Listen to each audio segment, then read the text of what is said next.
We're going to start the meeting off with Boston After School and Beyond.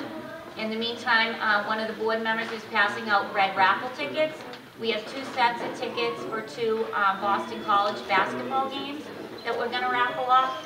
So we're going to raffle the first set of tickets off after Jason's done with his presentation, and then we'll raffle off the second set of tickets after my presentation on the basic rights.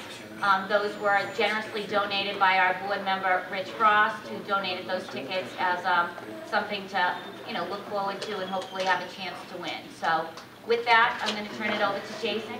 We appreciate him coming tonight. He's going to try to explain issues about after-school programs in in the city of Boston, and also to help parents connect with some of those resources. Okay? Thank you so much. Good evening, everyone. As Caroline mentioned, my name is Jason Webster, and I do work for Boston After School and Beyond. I wanted to take a quick moment and just express my excitement over the upcoming Super Bowl. I'm sure some of you are equally excited. I'm actually from New York, and I can't wait for the Giants to win. It's the truth, but we'll move on. We can agree to disagree. I just wanted to give a quick explanation of what Boston After School and Beyond actually is. I've already gotten a couple questions tonight about what program we run and what students it's for. We don't run any programming. Boston After School and Beyond is an organization that works to promote the awareness and also the capability and occasionally the training for after-school programs across the entire city. So from YMCA for Boys and Girls Club to Sociedad Latina to the Garrett Presley Autism Resource Center, across the board we're trying to raise the awareness, raise the image of outside of school time space for everyone in the city, for parents like yourselves, for students in high school, individuals looking for jobs even, and also those high and mighty in City Hall. My role in Boston After School and Beyond is twofold. One, to understand that space and be able to explain it to a young kindergarten child and the Mayor Menino across the board. To understand the challenges that after-school programs face, that students face when they're trying to connect with them, and as Caroline mentioned, that you parents face when you're trying to find opportunities for your kids. Now, there are a number of realities that all after-school programs face. Everyone is, especially in this tough economic time that we're in, everyone's looking for funding. Everyone is looking for high-quality staff and some consistency.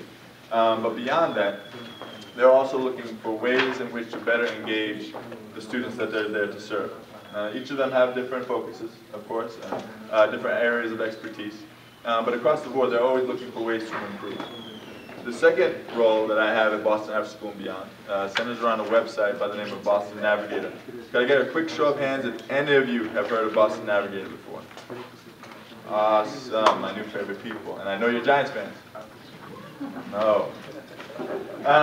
Boston Navigator, for those of you who don't know, is a website that has information on over 1,500 organizations that operate throughout the city of Boston. Now, as I just mentioned, each of those organizations have a different role, different goal, different purpose in mind. Some of them could be job-related. Some of them could be working for to help improve students in their math score. Some of them could be sports-related. Some of them could be building their social and emotional skills, and some of them are positioned to work with students with special needs. Now, about 2.5 months ago, Caroline, myself, and our executive director of Boston After School and Beyond began a conversation because it had obviously come to light, as all of you who are present know, that there's a particular challenge when you're looking for opportunities for students with special needs. I just mentioned that challenge is across the board for any outside school time organization and program in the entire city, in the entire nation, in fact. You have individuals that are trying to make as much lemonade as they can with the few lemons that they have. But that has to be even stretched even farther for those that are trying to work with students with special needs. And so Caroline had actually given me a list of about 10 or so parents who had expressed some interest in looking for more opportunities. Now again, most of my day-to-day is working at a higher level across the entire city. But this was an excellent opportunity and one that I'm truly thankful for to better understand this specific space. And so I had conversations with these parents to better understand the challenges that they had in looking for opportunities. So that as I was reaching out myself to different organizations to see what was out there, what could actually be done, I could better understand where they were coming from. And so during these conversations it was shared, and as I'm sure all of you know, staffing is an issue. You need not only a good number of staff to be able to supervise all the students that you have there, but you need primarily staff that's properly trained to work with students with special needs. Beyond staffing, you need safety measures, which is tied. Beyond that, you need a physical space to do the work that you need to. An opportunity to have a group of kids in one room, and then if need be, to have a separate space for students to work together. And so these are all challenges that are kind of tied to the entire space, but especially they're accentuated, they're highlighted in this space. And so I began having these conversations with program providers, and they felt the same way. Boston After School and Beyond actually did a survey about April of 2010. And across the board, again, we have this information with all the organizations that are in Boston Navigator and our connections throughout the entire city, and asked, how many of you organizations are not only interested in supporting and working with this population, but are in a position to do so, to follow through on that good intent? And there were about 50 or so organizations that expressed interest, but we really could not know what that meant. They could say, yeah, we work with students with special needs, but only that have on the lower end of the autism spectrum. They really could not deal with students that were further down that line. And so in that variety, it's very difficult to pinpoint who could actually help that space. So I still was working off that list and working through these conversations. And again, many of them are still in that same space. There are a couple of organizations that are uniquely positioned and tied to individual schools in the city, but they work with students from those schools. And so it's very tough for a parent coming from another space to kind of connect with that. And again, it's a point of frustration. And they too understand that space, and they're always looking for ways to improve. And so I'm kind of banging my head against the wall, as I'm sure some of you do all the time. And again, if I was frustrated, I can't imagine how frustrating it could be for you. Trying to figure out what could actually be done. How could you actually make this work? And it's great to have a ton of well-intentioned people, but if they couldn't actually create an opportunity for your child, then you're kind of back to square one. I had a conversation this past Tuesday morning with a gentleman by the name of Timothy Porter, who works for the Children's Museum. It's an excellent space, really colorful building, one of the most beautiful in the city in my opinion. And he informed me that they had recently received a grant to do something unique. About a couple of years ago, 2 or 3, I want to say, they were given a grant to create a training guide, a manual, if you will, to help programs who were interested in working with students for whom English was their second language. And at the time, as there still are, there's a population of high concern across the entire city.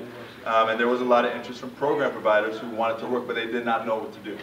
So they were given this grant, and they contacted a number of organizations that were interested in working with them and help them prepare themselves to work with that population.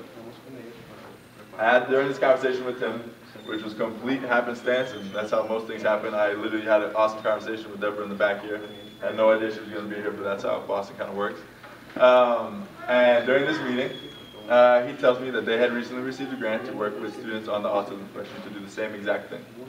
And so I'm terribly excited. It sounds like an awesome opportunity. And so I asked him, what does that actually mean? It's great to have another piece of paper, but are you guys going to be designing this piece of paper? Is it just a random thing that you have in your profile? And he tells me no. 2 things will be happening in the coming weeks that I want to share with you, and as we start to address some of these issues, because there are issues. There are challenges, funding, staffing, the like, as I've already explained. But it's a really exciting opportunity right now that you guys have to really have a strong voice, as you do in this platform, but a stronger citywide voice, to really impact change and prepare these organizations to work with your students as they never have before. In the second and third week of February, we'll be hosting 2 focus groups. One will be positioned only for program providers, for those that are looking to better work with this population. Who want to do this work, but as I mentioned before, aren't currently prepared to do so. And they'll be talking through some of the things that they want to see done better. And they'll also be talking to program providers that do that work very well, that know what to do and know how to handle these situations, that know where to find the funding to make these things happen. The second focus group will be with parents, with students with special needs, parents like each of you sitting here. And there'll be an opportunity for you to share not only some of the challenges that you faced, trying to connect to these programs, but articulating and sharing what actually needs to be in place for your student to succeed. That opportunity is not, doesn't come around very often to really impact at such a high level what actually goes on in these organizations and what can actually happen in these programs for your students. So I'll have, and I think everybody sign in the front. Hopefully there's some contact information there. I'll leave my contact information, email, and if you're interested in participating in this focus group, which I highly encourage you to, he had said something about giving gift cards too, but it's a small material thing that I'm sure will help him with some space, but won't come close to the impact that you'll have by sharing your experience. During those conversations I had with these parents that Caroline had put me in contact with, there were a number of things that struck me. I'll kind of close with this. I would have fully understood a sense of overwhelming frustration, a sense of not so much appreciation and support that should be coming from a city and from this space, for them as citizens, and for them as families and part of the community. But each conversation I had, I was continually encouraged, and I was almost uplifted by the excitement that you parents and parents I was speaking with had just by listening and by being there, because I find that that does not happen nearly as often as it should. And as I hung up the phone with each parent, I felt more and more encouraged that this group in particular, parents of students with special needs, from different parent councils I've sat on, different conversations I've had, are truly drawn together in a much different way than other parents across the city, and a much stronger way than parents across the city. And so I strongly believe that with that unity that you guys exhibit, with the strength that you guys build within each other, combined with this opportunity to share that in a direct way, the input that you share and the thoughts that you share during these focus groups will have an impact on the role and the steps that these programs take in the future to work with your students. I think some things can happen to move this issue forward in the city of Boston and to really sidestep a lot of the challenges that you as parents have faced, your students, your children have faced, and that we as a city, again, it's not so much about separating people into different, but we as a city need to do a better job of addressing. So again, if you have a pen and paper, I'll give you my email address right now.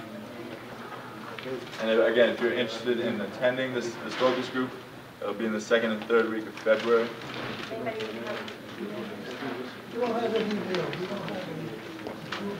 If you're interested, I'll give you my phone number as well. All right. And if I don't pick up for any reason, it's because I'm talking to Eli Manning about his strategy to win the game.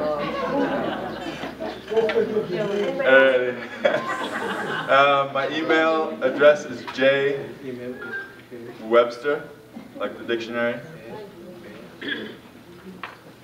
at Boston Beyond.org.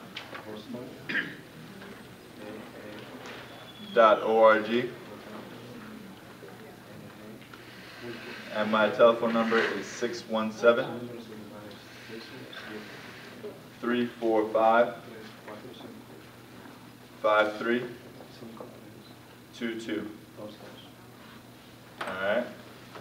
So again, I'm excited about the steps that are coming in the coming months. And again, I think that both the Children's Museum, the work they're doing, and we'll be doing with your support, will really change the way people see this space, and we'll put them in a position to do something about it. Again, there are a lot of well-intentioned people across the city, but I think you guys can have a strong impact on what they can actually do through this.